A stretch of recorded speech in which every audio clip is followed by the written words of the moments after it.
What's up, ladies and gentlemen? It is me, Casey Dobson, here with my co-host on speakerphone, your commish, number one in your hearts, Chris Walker. Hope everybody's having a good Monday.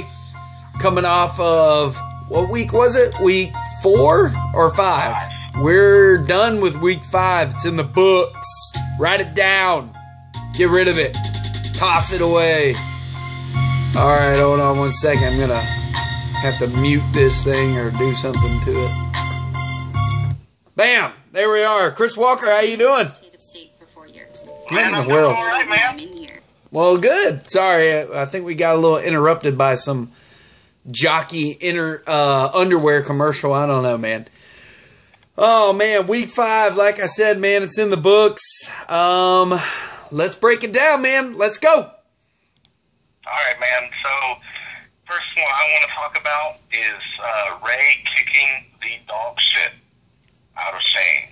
Now, and I say this, it was a 5-3 score, but you guys are going to see in the Roto standings, Ray posted the highest Roto score of any week we've ever had so far, which means that it should have played pretty much anybody else, should have won like 9-1 or something. It was crazy how well her team did, just good numbers across the board. Shane has nothing to be ashamed of. Yeah, no, when you look at it, dude, they were neck and neck in runs. Home runs were tied. She, demolished him in RBIs. Stolen bases were close. And then the K's were off by 9. Yeah, 50. That was ridiculous. Nomar Mazara and Eddie Rosario, dude, they had a week. A week that Shane wants to forget for sure. No doubt. And, speaking of 5-3, that is the same score you beat Nick in. I'm sure that birthday party was a little uncomfortable. But, yeah, it was not a battle for the ages like it was with Ray and Shane. But, yeah, your thoughts? Oh man, and I'm glad you bring that up. I was pretty upset with myself, due to bad managerial things that I did in terms of my batters. Like I've mentioned in the chat, leaving 5 home runs on the bench was. I was. I know it was that many. I only looked at Saturday and Sunday and saw you had homers from Bregman and Chris Davis. 5 though? Damn. 5. Yeah, Chris Davis hit me, I want to say 2 back-to-back. Matt Adams, I benched him. Bregman benched him. And Reese Hoskins, the one day that I benched him and he hits a home run on my bench, a 2-run homer. So, pretty upset about that one there, Nick. And then, I went and picked up Jorge Solar and he got a stolen base on the bench. The score would have definitely reflected a little different. Now, again, she left some stats on her bench, but these are players that I normally would have been playing anyways, like Chris Davis, but you see he really wasn't doing anything for me. If it wasn't for Suarez, I wouldn't have had much offense. But you know what? You still won. Yeah, I'll take it. Yeah. All right, so next matchup I want to talk about is a tie, and you might think that's not very exciting, but some exciting shit happened because Robbie hit for 19 homers, and by the way, that's a record for this season so far, and it comes close to the all-time record of 24 homers, which was set in 2016, week 9 by Jason.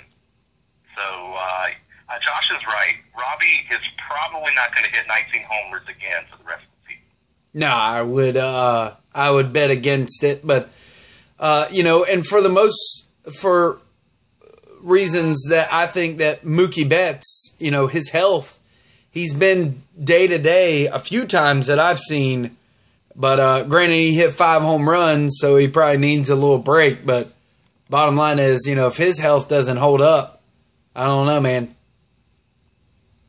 But good stats, man. It was a good balance for both of the teams, in my opinion. I I fear Josh's pitching staff this week for sure. We'll get into that later in the show, but go ahead. Well, let's talk about Keith, too. Keith has got a little resurgence going on, and it's kind of like this matchup was kind of a tale of two momentum. They're going in opposite directions, man. Bill started the season out so well, but it was a bad week for him. I don't know what's going on with this team, but let's hope it doesn't continue. Keith, though, he's impressing, very much so. Yeah, I mean, I think he made a pretty big trade that helped him out. I'm not going to mention any names like Cody Bellinger and Cesar Hernandez and Todd Frazier all hit him home runs this week, and Todd Frazier got him a stolen base. Again, dude, stolen bases are lacking in our season. So if you have somebody with some speed, they are a prized possession in my opinion. But he's got a well-balanced team, and of course he's got one of the, if not the, arguably best player in baseball in Mike Trout. So what if he went up against Didi Gregorius this week? We all see the stats. Didi is not going to maintain what he was doing earlier on. That was just a fluke in my opinion. So I think you're right. So I like that 108. Go ahead. You must have been talking about somebody's ERA. I want to listen. Yeah, well, Will Harris's 108 ERA and 12 on the whip. You got to like that, but... I knew that was coming. That caught my eye, too. Well, I wonder if he was hitting himself in the face like Ken Giles? After, Ken Giles.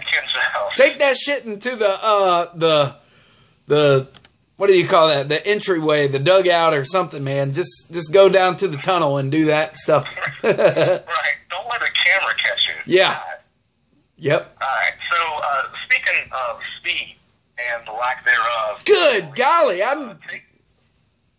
Go ahead. Well, you know where I'm going with this? I do. Go ahead. All right. Well, Jason got 10 steals this week. That was a dominant performance. And you know what? I don't think it's a fluke because P. Gordon got 4 of those steals, and we all know what he can do. And I've always said that I believe Jason had drafted for steals from the beginning, and you got the line of the Shields producing in that way. I mean, it's all coming together for Jason. If he's got a pitching staff and he's got speed, he's going to beat a lot of teams consistently. And on the other hand, Eric, them scrub pitchers showed themselves to be the scrubbertons they are. Yeah, I'm just now looking at his pitching staff, man. Dylan Bundy's he's gonna pitch against the roster that he's facing, and then against the ones that he's not doing, the ones that are hitting, like the Angels. He's just not going to do that well. And, of course, Tampa Bay, that was, but then again, you see Cleveland on there and you're like, you scratch your head. Was that like an off day for a lot of their hitters? I don't know, man. This thing called baseball, it sure is a head scratcher for the most part. But, yeah, when you got Steven Strasburg, Lester, Chris Sale, Rick Porcello's doing all right, call me up, Jason. Yeah. Well, he had a bad week. In my opinion, he had a blow up. Going forward. Yeah. So, yeah, sure. I'll agree with that. Jason getting some props, man. Absolutely. Last but not least, I beat Reader pretty good. And it was not because I was any damn good to begin with. It was because Reader had a historically bad week. He will appear last in this week's Roto standings, and for good reason. That it was not his week, man. He's right. He is not going to win any championships doing what he did. 5 home runs. Up against your 10. Now Gallo, is a big, huge part of your offense. Let's not, deny. But, I mean, when you start looking at your team's numbers, Mr. Walker, versus some of what the other people are putting up, all right now, your offense is not going to, it can't carry you week to week. You're going to face something eventually that you're going to walk away, with your tail between your ass. But I think if I would have played Ray this week, I think she would have beat me 10-0. Yeah. I think we would have seen a game banging of some sort. Well, now I didn't realize this either. I thought I was doing pretty well with 89 Ks, but apparently a lot of teams walked away with that many strikeouts. So, granted, I obviously went out there and picked up a few pitchers along the way. So I don't want to get into that, but keep going, man. Let's get into it. Or at least for a brief moment. Well, a little bit of a strategy here, sir. Well, I mean, let's face it. Dallas Keuchel is not the best pitcher on the Houston staff right now. And when you look at the rest of my pitching staff, well, Jacob deGrom's going to be faced, with some sort of injury to that elbow. Will it be something that the Mets, baby for a few more weeks, or, what's going to happen? And then you start looking up and down my roster. I don't feel fear from who I'm looking at right now. Jake Arrieta's not the same pitcher that he once was. And the rest of the guys that I've got, they've got to prove themselves. The only guy that I feel like that may be able to sustain is Buehler, honestly. And but a lot of these young pitchers, if they're on a team that's not going into the playoffs, well, then they're going to get shut down really soon. So, I don't know. I'm worried. All right. I feel you. Hit me up, Jason. Let's get into the ripped up standings real quick. That's all right with you? Yeah. Ray, number one with 101 points. We've never had anybody score that high in the weekly roto standings. Shane is right up there, number two. He may have lost, but he would have beat pretty much anybody else except Ray. Jason, number three. Casey, 4. Then Josh, Keith, Robbie, Eric in a little bunch. Then you got Nick and me in another little bunch. And then Bill with a 38 and Reader with a 26. That 26 is also one of the lowest of the season. What say you, sir? Man, it does make me feel somewhat warm and fuzzy that my name's up there and your name is not. I do enjoy hearing your name kind of down toward the bottom. So, like I said earlier, man, you can't ride those. You got some scrub batters, man. You can't ride them batting stats for forever. It's going to catch up. Better start making some trades. I've been getting lucky. And I have been trying to trade. Well, I don't know. So, you got top 5 pitchers and maybe batters? Yeah. Let's get into it. Well, Garrett Cole, he was awesome. He was the number one for the last week. You got Jake Faria on my team. He is pretty much the only good pitcher I've had so far. Tyler Clippard is at number 3, a reliever. He's pretty much in this spot because he had 3 saves or holds, a 0 ERA, and he had a win or 2 thrown in. He is a free agent for anybody who's curious. You also got this guy named Yates. I didn't write down his first name. That is my bad.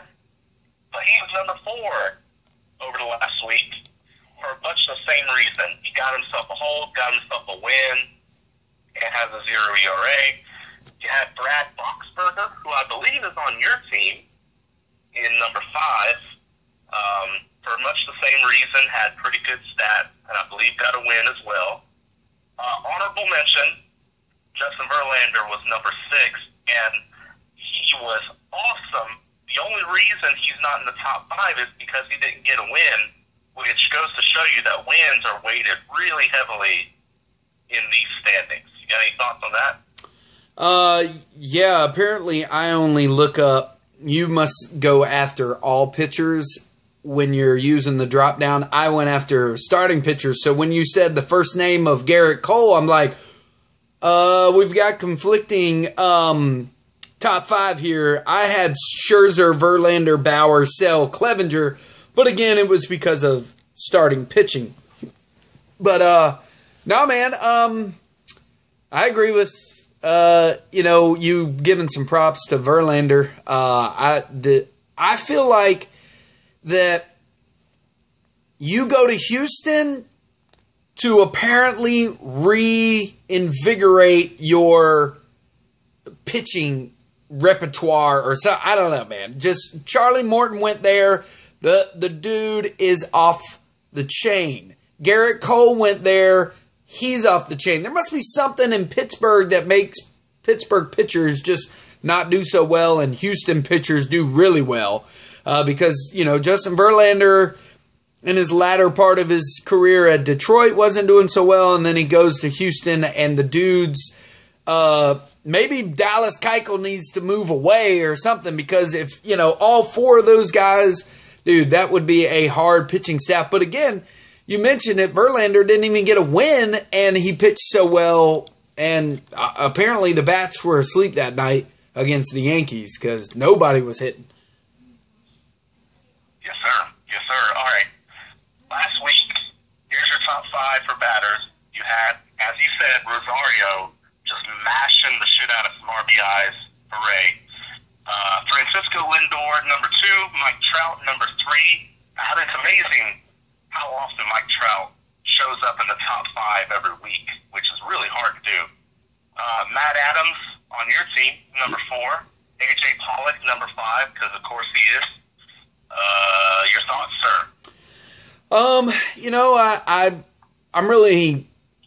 I'm surprised by Rosario. Not sure how long those numbers are going to maintain. I mean, preseason ranking had him at 140. And also Matt Adams, not exactly sure if his numbers are going to maintain, but I'll ride that wave as long as he's up there batting. So, I'll take it. I should have never benched him. If I wouldn't have benched him, man, we'd be talking about a different score. Don't want to bring that up again. My bad. Sorry, Nick. So, batters over the last 30 days is a much more traditional list. You've got Mookie Betts now in number 1, Mike Trout number 2, Bryce Harper number 3, A.J. Pollock has found his way into the top 5, and now Ozzie Albies has as well. You must be really happy to get that dude from Keith.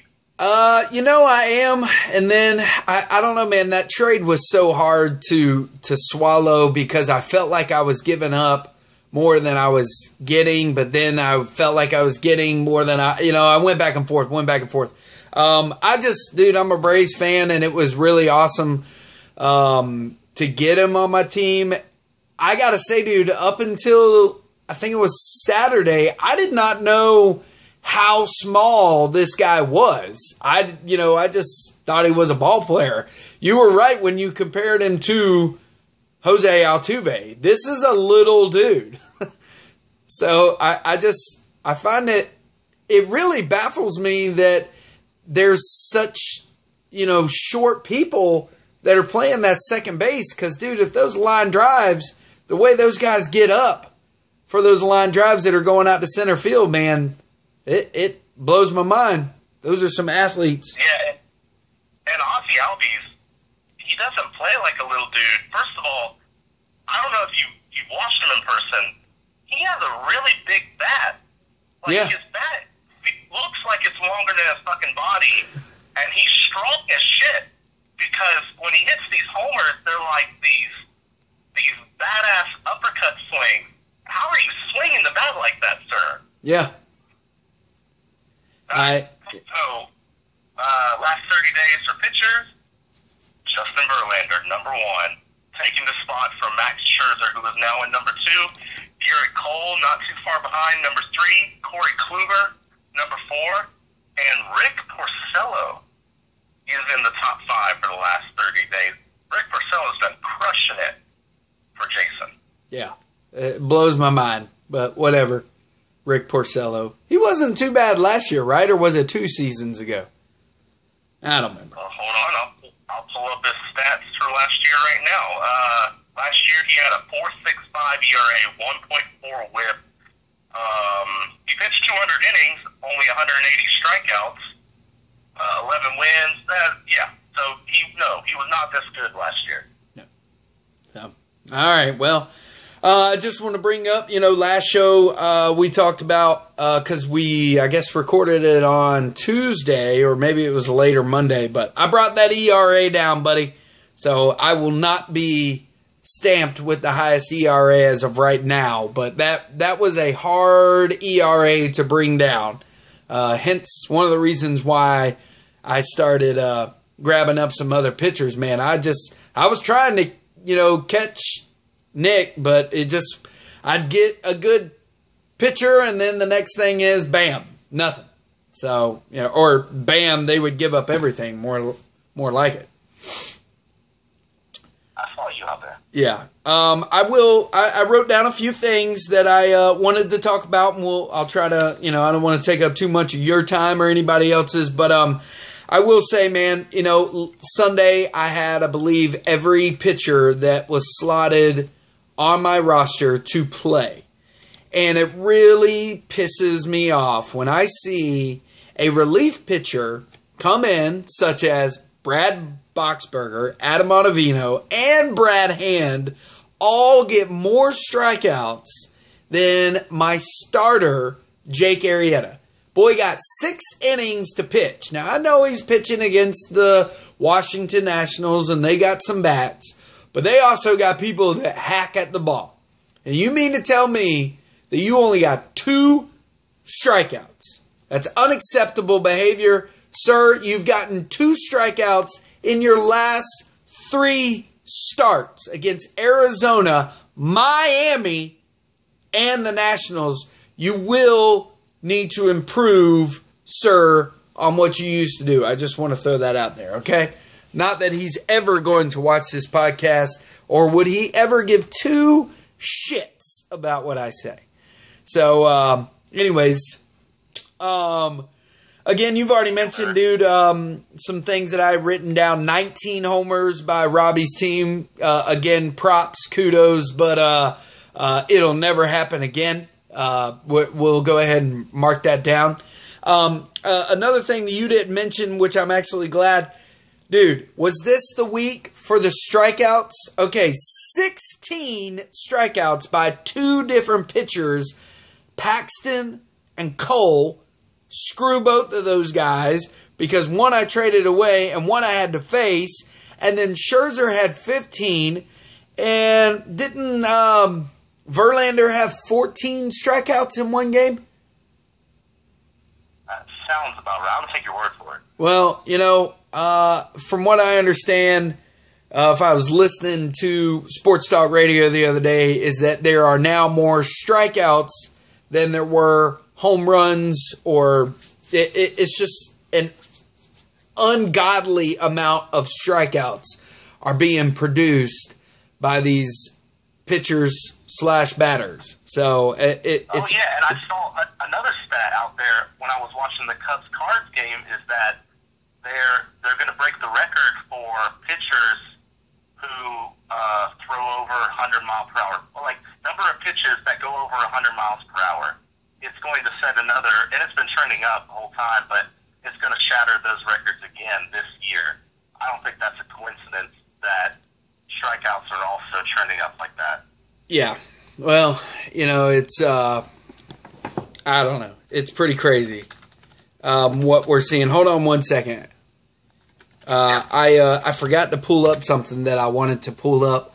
I wanted to do a little sound bit here, and the only reason I'm pulling it up, okay, is because I know we saw Leolis Martin, but Yadier Molina took one in the crotch, and all I could think about after I saw the video was this. Give me one moment, please.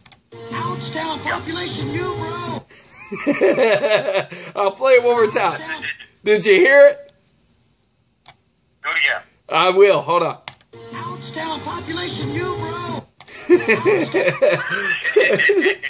So, as everyone is well aware of, you know, Yachty or Molina getting hit in the ball sack and having to go take care of some shit. You know, I feel you a little bit there, Yachty, okay? Because when you're in the middle of getting a vasectomy and it's only supposed to take 15 minutes and it ends up taking 45, well, guess what starts to wear off? The numbness.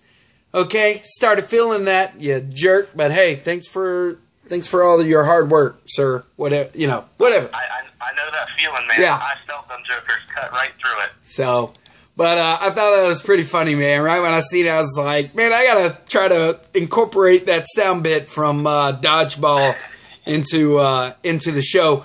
All right, so real quick, man, I always like to talk baseball because this is baseball. Let me ask your opinion, man. 2 questions, real quick. Who's the best team right now in baseball? And I'm going to give you a few. Boston, the Yankees, Houston, okay, Arizona Cardinals, or the Braves. Go. Oh, damn. Why'd you say Arizona Cardinals? You know, I think they're respectively leading their divisions, so. I'm not mentioning the Diamondbacks. I don't believe they're actually that good. Okay. Cardinals, maybe. They're among the best, but they usually do just good enough to get into the playoffs and hope they get hot, which is okay, but that don't make them the best team right now. The Braves have, okay, they got by a little bit with some good pitching numbers, but their pitching has now shown over the last couple of days they are bad. Yeah. They need to get some dudes up for the minors, like, in a hurry. Like now. So then you got what? Who's left? The Red Sox, Yankees, and who? Well, I gave you the Red Sox, Yankees, and Houston.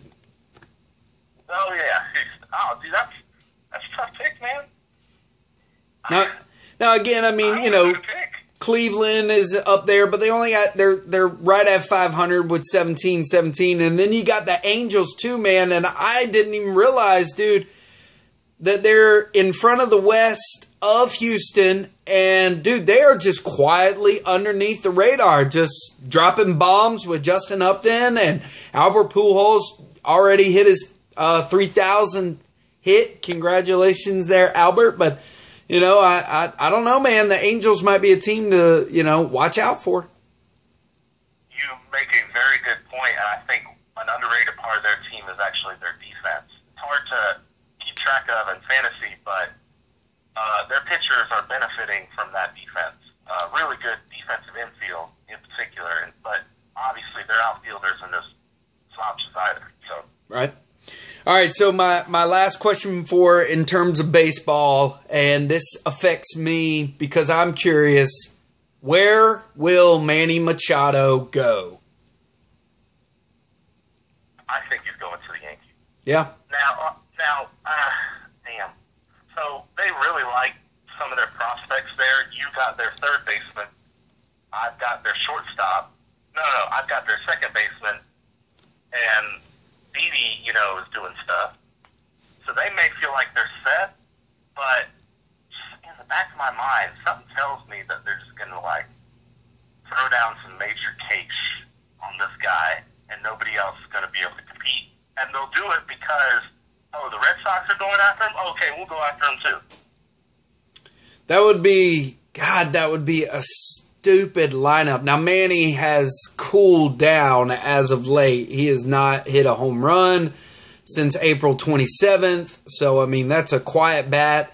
Granted, he, you know, gets on base, but when you don't have anybody hitting around you, or, you know, Chris Davis is unmentionable. Adam Jones just isn't really there. I mean, I don't even think Adam is even on a roster right now in fantasy terms of our league. So, but I gotta, you know, that would just, golly, man, I couldn't imagine, because he actually hits for a decent average when he does, and, you know, Stanton does not, but just the fact of having those 3 guys, and then not to mention everyone else that they've got, like Gary Sanchez, that would be just, that roster would be stupid.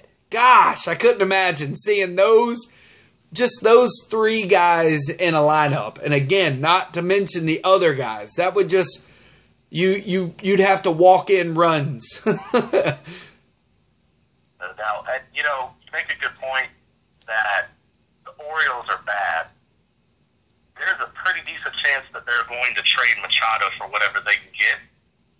So the question might be, who's Machado going to get traded to? Not necessarily who he'll end up signing with. Yeah, and, on a whole nother side note with that team, dude, I mean, they were basically giving tickets away. If that's your only guy, man, I couldn't imagine the ticket sales, what they're going to do if they don't get somebody in there. I don't know, man, just because he's there. I hadn't heard that about the ticket sales. What's going on? Oh, man, they were giving tickets away. You buy one, get one. You buy an adult ticket, you get a kid ticket for free. So, I mean, they're just trying to bring in people to come to those games because they suck. So, I don't know, man. I mean, coupons. Yeah. So, all right, man. Like I said, dude, I'll go ahead and finish this show off with what I told you I was going to end it off with. Okay, I'll turn the music down just a little bit.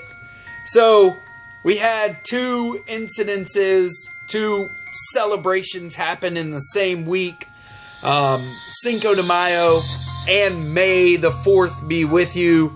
So, Nick, this is for you, okay? Why is Yoda such a good gardener? Chris. I have no fucking clue. Because he has a green thumb. Did you read that off a popsicle stick?